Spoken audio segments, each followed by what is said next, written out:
Good morning and welcome to this Good Shepherd Sunday, which is also known as Vocation Sunday. One of the oldest paintings of Christ in the Roman catacombs represents Christ as carrying the injured straying lamb gently on his shoulders back to the sheepfold. This is an image of Christ which has always appealed to Christians. We have Christ as our shepherd. He tells us so in today's gospel. There's something guileless about a sheep, and at the same time a lot of foolishness.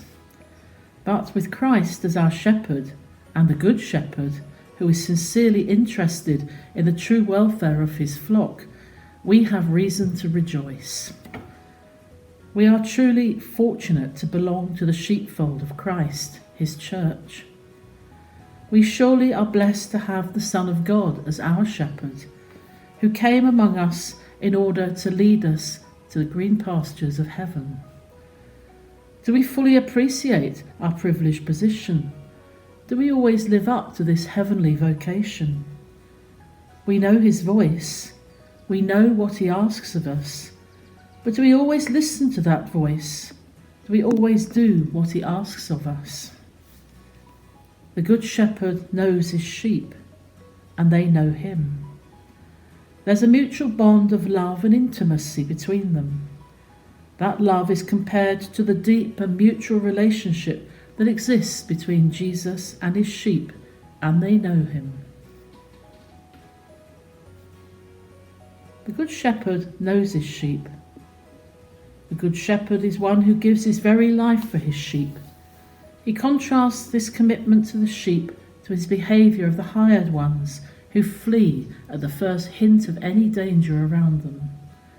Jesus was fearless in the face of death in order to save his sheep. Jesus knows the sheep, his knowledge of them, his familiarity with them as he enfolds them in his loving care. This reflects the close relationship between the Father and the Son.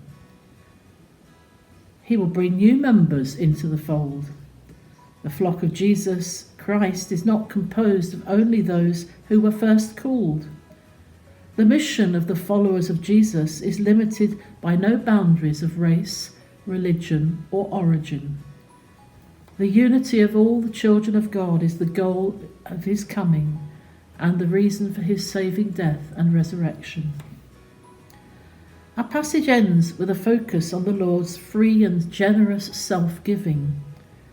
In doing so, the Father's will, he shows the power of his love, which is fully displayed in his rising to new life at his resurrection. The Good Shepherd is risen indeed, and he shares his new life with us. All of this is intimately linked with the second theme of this Sunday. Not only is it Good Shepherd Sunday, but it is also Vocation Sunday.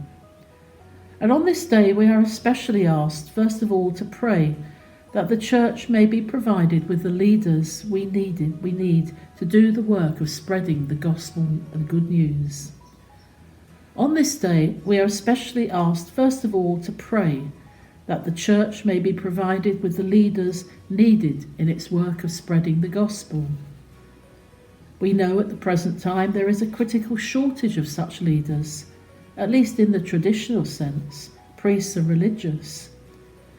But while we earnestly pray that our church be supplied with the leaders it needs, there can be a tendency among us to pray that others may also answer the call. We do not see ourselves included. Nevertheless, we should each be asking ourselves, is what I am spending my energies on every day my real vocation? Is this what God wants me to be doing with my life? How is it that I am giving witness to the Christian faith? What contribution am I offering by making this world a better place for people to live in? To what extent am I a spreader of love and of justice and of freedom, tolerance and acceptance? For most of us, possibly what we're doing now, be it as spouses, parents, teachers, doctors, civil servants, running a business, salespersons, whatever we do in life. That may be where God is calling us.